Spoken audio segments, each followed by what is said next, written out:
Hi, my name's Paul Grogan and welcome to a first look at the digital version of Barrage.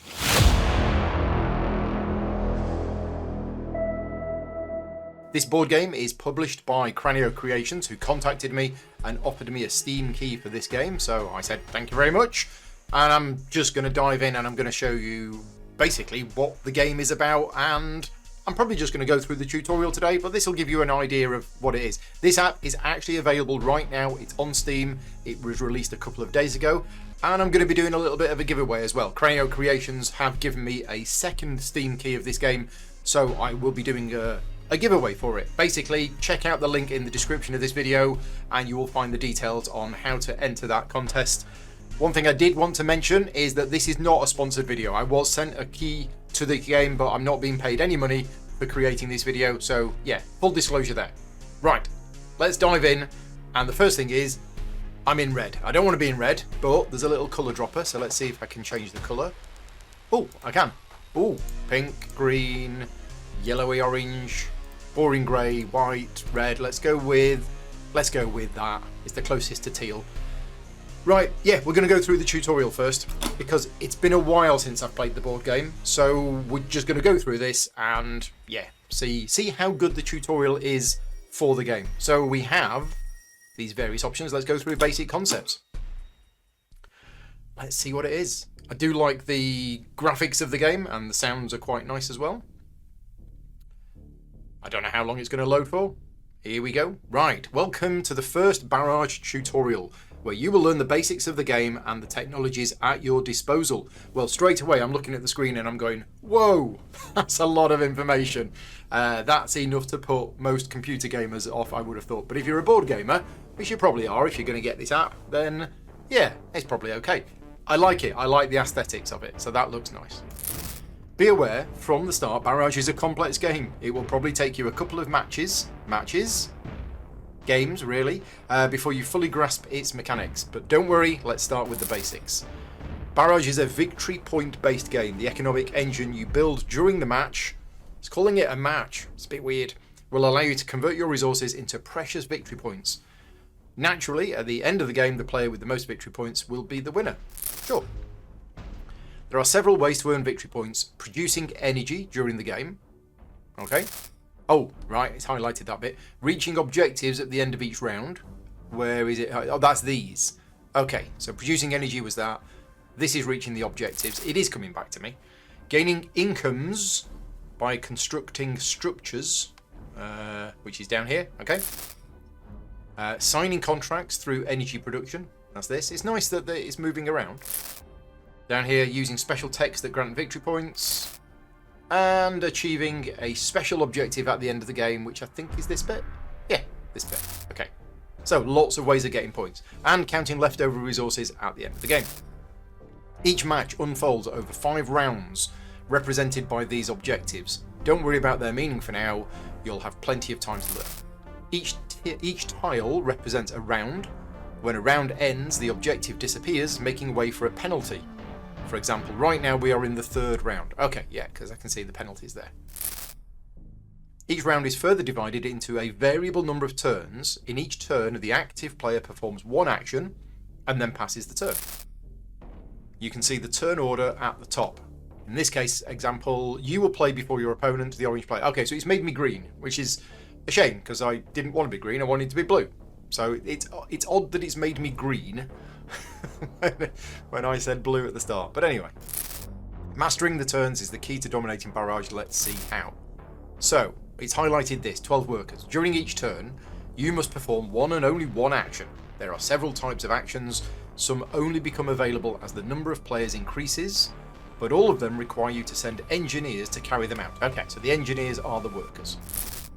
Each action is linked to 2 or more slots for engineers. Some come with additional cost. Where's the actions? I don't know where the actions are. Probably on here somewhere. But anyway, oh, it's these. That's it. You can see your available engineers. If you're familiar with certain board games, you'll quickly recognise that Barrage is a worker placement game. Every action requires a specific number of engineers indicated next to the corresponding icon.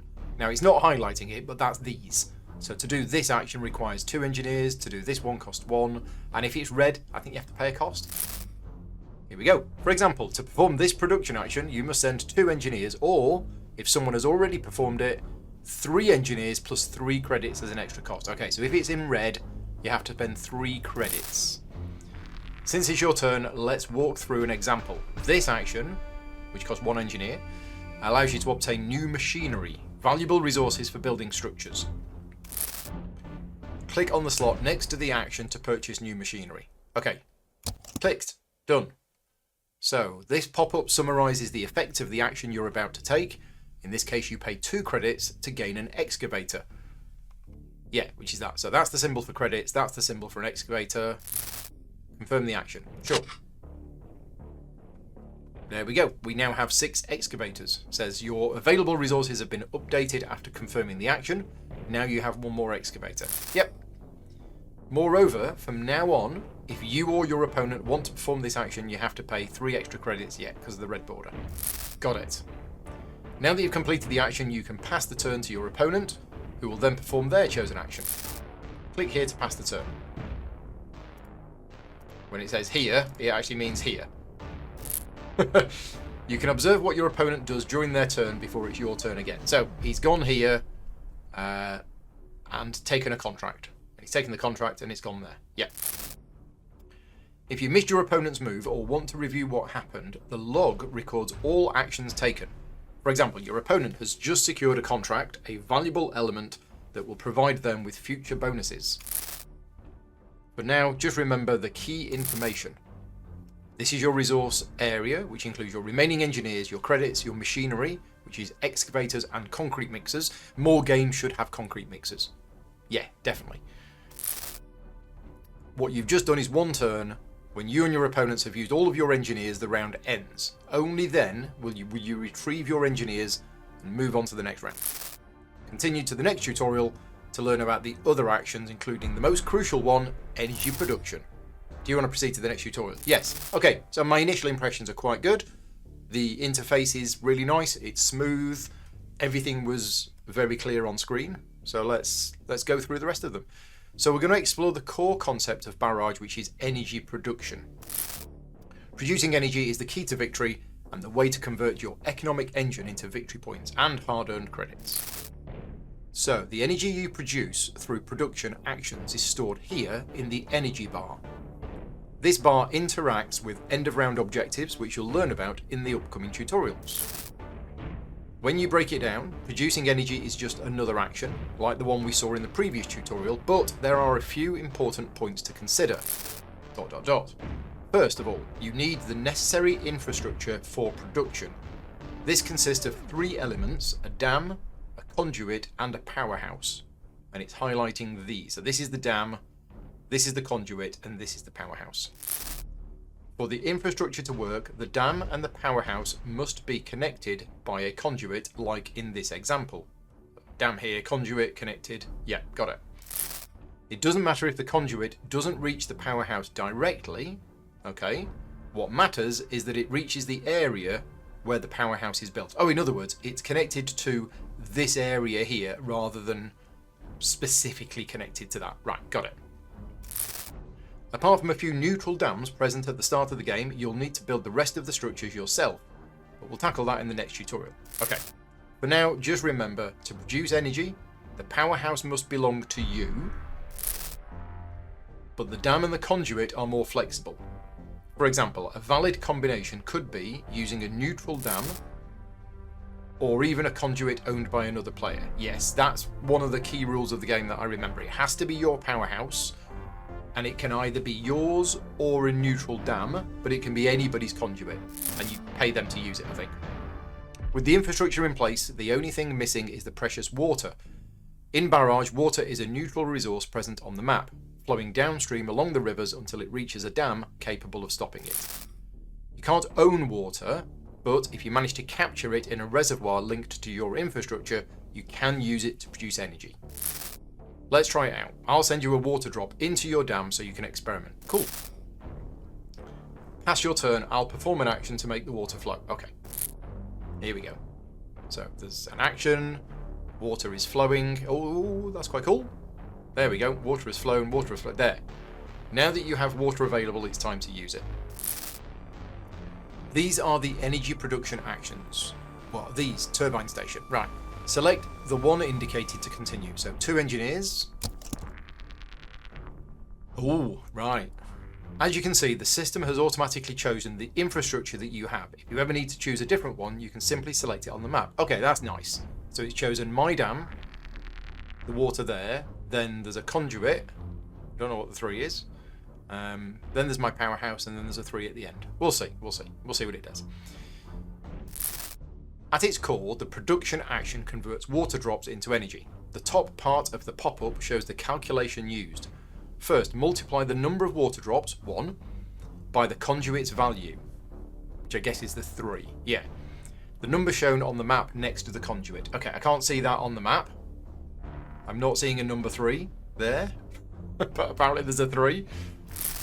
Then add the bonus, which was displayed next to the action. So we had a +2 bonus. Yeah.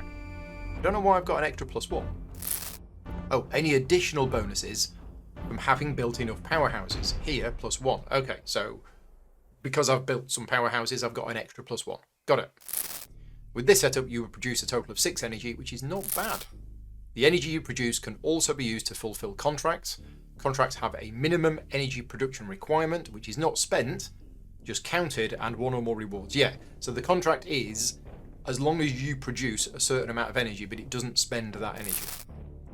And it says here, for example, the contract you have, which you receive at the start of the game, requires at least 2 energy and gives you 3 credits. And because we're producing 6, we have done that contract. The last value shown here is the energy track progress. Last value. Oh, down at the bottom. Right.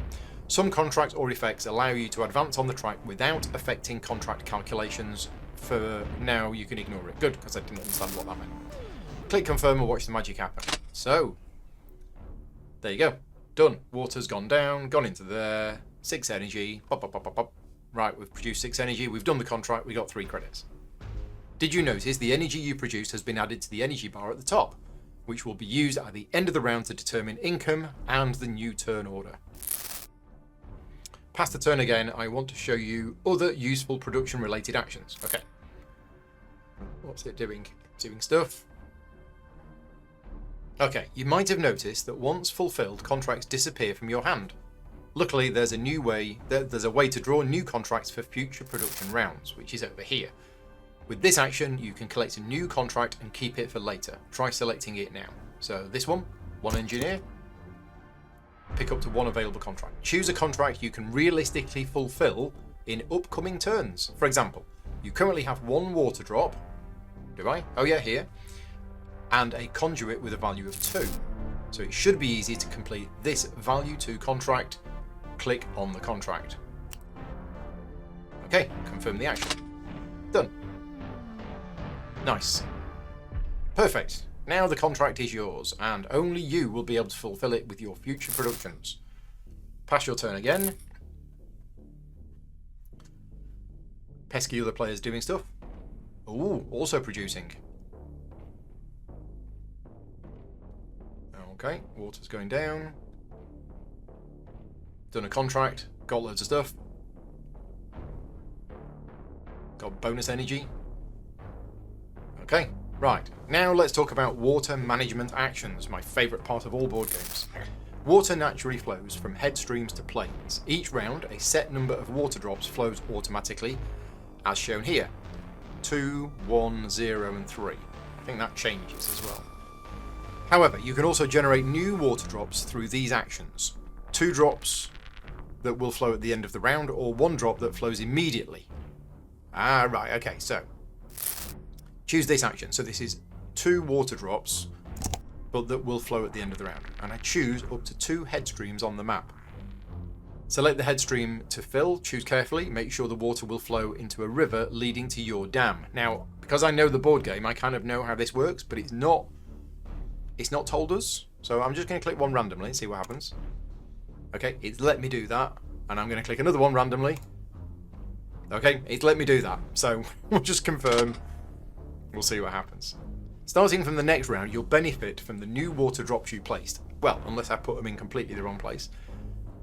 Boosting your future productions. Use these actions wisely and in sync to ensure a steady flow of energy production. So, we have learned how to produce electric energy and manage the water cycle. Next tutorial. Okay, it's good so far. I mean, it is a heavy game. It is quite a complex game, so doing any kind of tutorial for this when there might be people who just buy this game on Steam because it looks interesting and have never really played a modern board game, it needs a tutorial like this to talk them through it. So, tutorial 3. We've seen the basics of energy production. Now it's time to understand how to set up the infrastructure needed for it to work. You may have noticed in the previous tutorial that the buildings were already conveniently placed on the map, but in a normal game of Barrage, it's up to you to build conduits, powerhouses, and even dams. To build is an action not unlike those we've already seen, such as production, purchasing machinery, or placing drops, but it has some small differences worth exploring. This was the ring, which is a really clever and punishing part of the game if you get it wrong. First of all, let's review the various structures at your disposal. So that's here. So these are dams. They can be built in the spaces below each basin, except for the headstreams. So, these are the headstreams right at the top. So you can't build dams there. You can only build them in the reservoirs. Each one can stop one water drop. To build them, you must spend 3 excavators if it's in the plains, 4 if it's in the hills, and 5 if it's in the mountains. Now, it's not highlighted that, but down here is basically the plains, this is the hills, and this is the mountains. These are elevations, and they are built on top of dams to increase their capacity. You can build up to 2 elevations on each dam. Each one increases the capacity by 1 drop, for each elevation. Their cost also depends on the construction area. 2 concrete mixers in the plains, 3 in the hills, and 4 in the mountains. So it was excavators to build this, concrete mixers to build these. Don't know where that's printed. Conduits transport water from the dam to the corresponding powerhouse. They are built in one of the side spaces next to the dams. Yes. Note that on the map, conduits have different colours. Colours are bound to different values, which is the production capacity. Okay, so we saw this one. It was yellow, which was 3, but I don't see anywhere telling me that yellow is 3. So, I'll feed that back to them, because it did say, look at the number next to the conduit, and I can't see a number next to the conduit. So, the amount of energy that each drop can produce. So, production capacity is also used to calculate the cost. You need twice the number of excavators to build the corresponding conduit. So, how do we see what the colours are? I mean, it's got to be green, yellow, orange, red, hasn't it? What, 1, 2, 3, 4? I mean, yellow was 3. So, I don't know. Finally, we have the powerhouse. If connected to a conduit, they allow you to activate the production action by drawing water from the basin they are connected to. The cost of powerhouses varies on how many have already been built. First one costs 2 concrete mixers, third one costs 3, and so on. So, one thing I'm not seeing is the cost of these printed on here. It might show up when we start playing it, when you move your mouse over it or something like that. I'm not sure. But I'm not seeing where the cost to build these is. It says here. Don't worry about memorizing all these values. At any time you can hover over your buildings for a reminder of their construction costs. Right, it's not working in the tutorial. Construction actions, unlike other actions, are personal. That's why they are in your dashboard, and no one can steal them from you. Let's try building something. Click now on the first construction slot that costs 1 engineer. That's there. Okay, which structure do I want to build? So you need the corresponding tech, which is a blueprint for your construction. This tech, for example, this one, allows you to build a conduit. So we're going to do that. We're going to build a conduit. Now you need to choose on the map where to build the conduit. As you can see, some positions are unavailable because you don't have enough excavators. Okay, let's have a look at this. What is going on? Is it highlighted these ones? And this is not highlighted. So how many excavators do I have? Oh, I can't move the window. Probably because it's a tutorial, but I can't move that window. So I can't see how many excavators I've got. We could try and work this out. But, so it's letting me build a yellow one. and it's letting me build a green one, but it's not letting me build an orange one. So, we'll go through. This position is adjacent to a neutral dam. It's a good place to start. Select it. That's here. Okay, so I've moved my mouse over it. It's going to cost me 6 excavators. Whereas this one, no. The mouse over is not working on the other ones. Again, just because it's a tutorial. But 6 excavators, therefore it's a 3 power conduit, and I'm going to confirm it. Okay, so this is the bit which I hope it's going to explain next. And, oh, that's nice. It opened up a little thing and popped it out. Awesome. The infrastructure is taking form. So as long as we build a powerhouse connected to this conduit, we'll be able to make a production. Should probably just be produce energy. As you may have noticed, the tech and machinery you paid for were not destroyed. They've been transferred to your construction wheel. Unfortunately, until you free the tech, you won't be able to build another conduit unless you buy a new one, but I'll show you that in another tutorial. To get the tech and the machinery back from the wheel, so you can see the little brown 6 here, that means the 6 excavators that have been used. The wheel will need to make a full rotation consisting of 6 steps. There are different ways to do this. I'll show you the simplest one, which is... Okay, no, it's not. Oh, end turn. Right, you can visit the workshop to rotate the construction wheel by a certain number of steps. Workshop is here. So this little spanner wrench icon is 1 rotation. So we're going to go here. We rotate the construction wheel. We spend 1 engineer, and it rotates 1 space. Yeah, the wheel has advanced along with your possessions. Keep in mind that the buildings you have at your disposal are limited, just the ones you see in the dashboard. This means, for example, you only have 4 conduits left to build before they run out. Yeah, okay, and it slid them up, which is interesting. One last thing, since rotating the construction wheel is so crucial, keep your eyes open. Many contracts, for example, allow you to rotate your wheel by a good number of steps. There's nothing more to learn about construction, so let's move on to the next tutorial. Off we go. Companies and exos. And they did tell me in the message that they sent me for this, is the base game has been released and it's got certain things in there, and the expansion stuff is going to be added soon. In this tutorial, we will learn what makes each game unique. CEOs and executive officers, or exos. There are various factions within the game, each led by a CEO with a special power. At the start of each game, you will be asked to choose a faction to play with. The selection happens in turns, so it's possible that an opponent might pick a faction before you get the chance. In addition to a power, each CEO comes with specific revenues. Okay, yep. Revenues are unlocked as you build your available buildings. You can view your faction's revenues, in this case Italy, in your building's dashboard. Although the other factions have different types of revenues, they are always in the same positions. For example, you will always unlock a revenue when you build your second dam, your second elevation, and so on. Let's try unlocking a revenue. Click here to quickly build a conduit in this position. Click where? Here? No? Oh, here. Right, so we're building... Oh, it's giving me the excavators, that's fine. So we're going to build a conduit here. Now, this is costing me 4, so green must be 2. So I'm guessing there isn't a 1. Oh no, there's a grey here.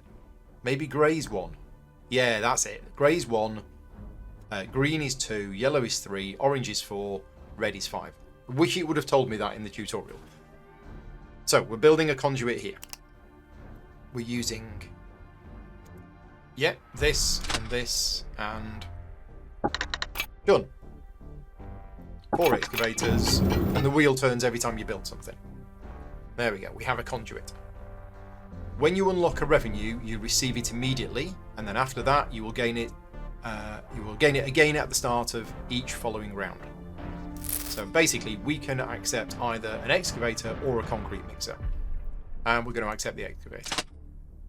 And that's how you get more stuff. Good. Now, end the turn. I want to show you something else. The revenues linked to the powerhouses are slightly different. When you build the second and fourth powerhouse, you don't get a resource bonus, but instead you increase the value of every production you make from that point forward, which is why we got that +1 earlier. In this game, I've built 2 powerhouses for you. This means you've already unlocked a +1 bonus to productions. Open the production panel now. Okay. So, as you can see, the value of the production you could perform is 6. The conduit, 3, multiplied by the number of drops, 1, plus the action bonus, 2, plus your unlocked increase, 1. Yes, same as before. Close the production pop-up, okay? Click.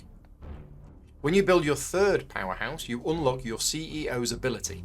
Each power is different and explained during the faction selection at the start of the game. Build your 3rd powerhouse here. Okay, it's going to cost me 4 concrete mixers because it's in the plains. Oh no, 4 concrete mixers because it's my 3rd powerhouse, I think.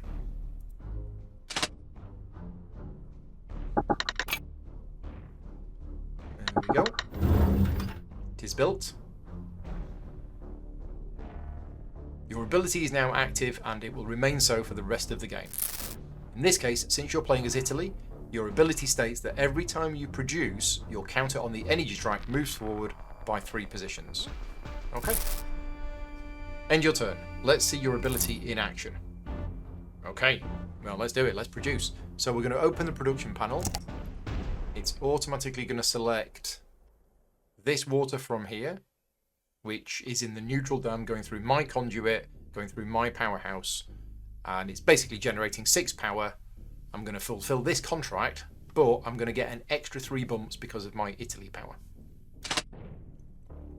Right, I didn't do the contract, but never mind.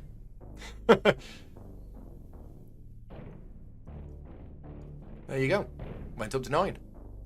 Did you notice instead of having 6 energy, you got to 9? Yes, that's Italy's boost. Right. End your turn again. One last thing to show me.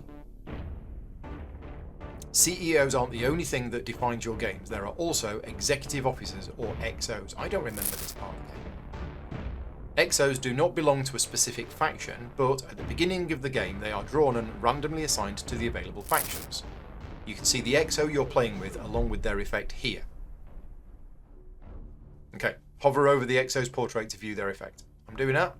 Nothing's happening. Okay. Is it going to work now? Nope. It's not working. So another slight quirk with the tutorial is that bit's not working, but I assume it will when you play in the full game. Some XOs have passive effects, while others require activation or a choice to be used. In this case, your XO activates passively when you try to build a dam. Let's test it. Basically, I think the cost to build a dam is always 3, no matter where you build it. So we're going to build here, and we're going to build it with this tech, and it's saying yes. Because we're using our XO, it only costs 3 instead of 5. Yeah. Make sure to experiment with different CEO and XO combinations to master the game to its fullest. Cool, right. Next tutorial. I think we've got 2 more to go. I'm trying to think what else there is in the game to explain. We've often mentioned rounds and turns. Now it's time to clarify what happens at the end of each round. Oh yes, end of each round. As you've seen, game turns alternate between you and your opponents. During each turn, you place engineers on an action space and perform the corresponding action. When all of the engineers of all players have been used, the current round ends. At this point, victory points are calculated for each player based on the objectives, which change from game to game. End your turn now to finish the round, and we'll review each scenario together. So we have no engineers left. The other players have no engineers left. So that player obviously selected water to flow, or is that just an end of round thing? I think that's an end of round thing.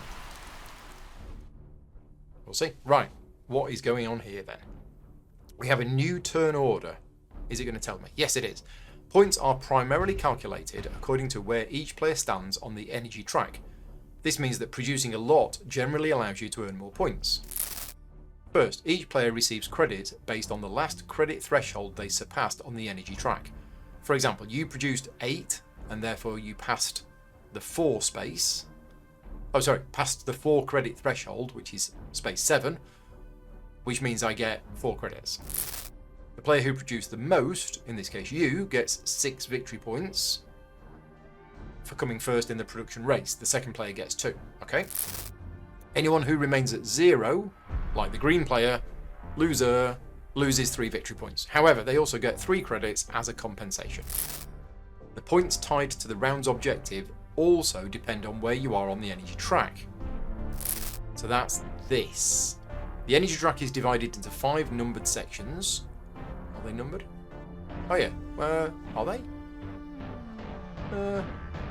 5 numbered sections, each starting at a multiple of 6. Okay, so yeah, 6 to 11, 12 to 17, 18 to 23, 24 to 29, and 30 plus. Objectives are placed within each section. Previous round objectives are replaced by a penalty icon, which helps with calculations. First, the value of the objective is calculated. In this case, 4 victory points for each dam built. Since I built 2 for you, well, thank you very much, your starting value is 8 victory points. Okay, but then 4 victory points are subtracted for each section to the left of the current objective where you have potentially lagged behind. Is that based on the energy that I've produced? I guess it is. Yeah, in this case, for example, since you are 1 section behind, you get a minus 4 point penalty, so you total 4 points. So that's because I'm... Where am I? I'm here. So there's an arrow here for orange. Oh no, that's me. I'm orange. It keeps shifting which colour I'm playing, which is a little confusing because in the previous one I was green, and now it seems that I'm orange. I'll feed this back to them. It would be better if they stuck with the same colour throughout. So I think in this example I'm orange, so I'm in this section, which means I get minus 4. So whatever the points I am going to get for the objective, it's minus 4. Okay. The green and pink players who scored less than 6, which is the minimum value needed to earn a reward, get no points. Okay, so you've got to be here, at least here, to get any kind of reward. Once the calculation is complete, a new round can finally begin. The new turn order, as specified here, is the reverse of the current round's production values. So since you produced the most, you'll go last in the next round. Confirm to move on to the next round. Okay. This is it, giving the credits and the points. And then I get some credits and I get some points. Nice. Okay, yeah, the animation's quite nice. Looks like all of the engineers are coming home. I hope you can speed up these animations, because I know some people might get a bit fed up with them being quite slow.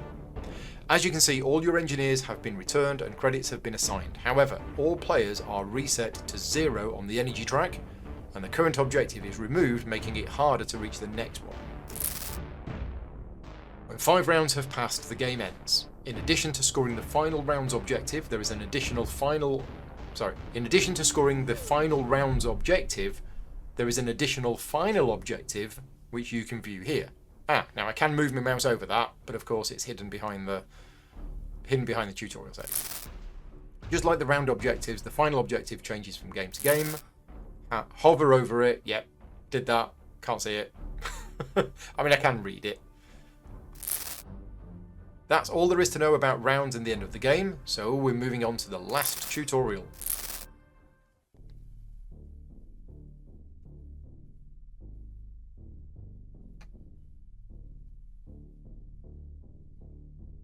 Right, in this final tutorial we'll explore the details of the actions that haven't been explained yet and summarise the ones you've already learned.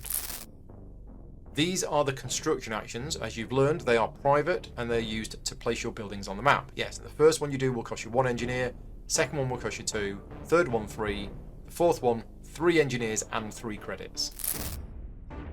Turbines, this is where you produce. You can either choose the left hand side or the right hand side, and you get bonus energy or you lose energy, based on your production. So these are the turbines where productions take place.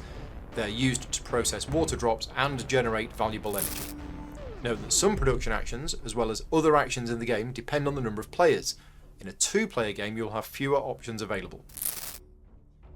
Water management. These actions allow more water drops to flow, either at the beginning of the new round or immediately. This is the bank. Send as many engineers here as you want and gain an equal number of credits. It's the only action that you can use as many times as you wish. This is the workshop. Use it to rotate your construction wheel and to obtain machinery and techs more quickly. Yeah, we haven't seen gaining new techs yet. That's down here in the patent office. This is the machinery store. Buy new machinery for your constructions. This is the contracts office. Allows you to purchase new contracts which you can then fulfill during your productions. The contracts at the top with the purple are national contracts. Nobody can purchase these, but if you produce enough energy to satisfy one, you can claim it without needing to take it first. In other words, they are available to everyone. Remember, you can hold a maximum of 3 contracts at any time. It says remember, but it hasn't actually told us that. So yes, you can hold 3 contracts at any time. Right, the patent office. This is new. This is where you purchase advanced techs that, besides allowing you to construct a building, also have special effects when used. Don't forget to hover over each advanced tech to discover the unique effect it offers. And the hover over is not working. But yeah, it will. There's nothing more to learn about Barrage. Experiment with various combinations of advanced technologies, objectives, and XO by playing multiple games. And that's it. That is the end of the tutorial. So, at some point, I am going to do a playthrough video for this. I don't know when. Oh, something's gone wrong. There you go. I'll feed this back to them as well. Again, the game did just go live on Steam, so there's probably a couple of little teething issues with it. But yeah, I hope you found this video useful in seeing what Barrage has to offer. Obviously, I've not played a game of it, but it's given you a good idea of how the Steam app has been put together. Overall, very nice. I like the visuals. I like the way it's put together. There's a couple of quirks with the tutorial, just when it told us to hover over something when it didn't work, and also the player colour changing from one to another was a little bit confusing, but they're only minor things. And as I mentioned at the start, I am doing a giveaway. So if you are interested in winning a copy of this, a Steam key, I have a spare one. I'm going to be giving it away. Check out the description of this video for how you can win that. And this was not a sponsored video, so I've not been paid any money to create this video, and I can only do it thanks to the support of my Patreon campaign, so a huge thank you to all of my Patreon supporters. And if you are a Patreon supporter, you will have more chance of winning the giveaway. Basically, if you enter the contest, you get 2 entries into the hat instead of the normal 1. So yes, thank you very much for your support, and I hope you found it useful, and I'll see you next time. Cheers everyone, bye!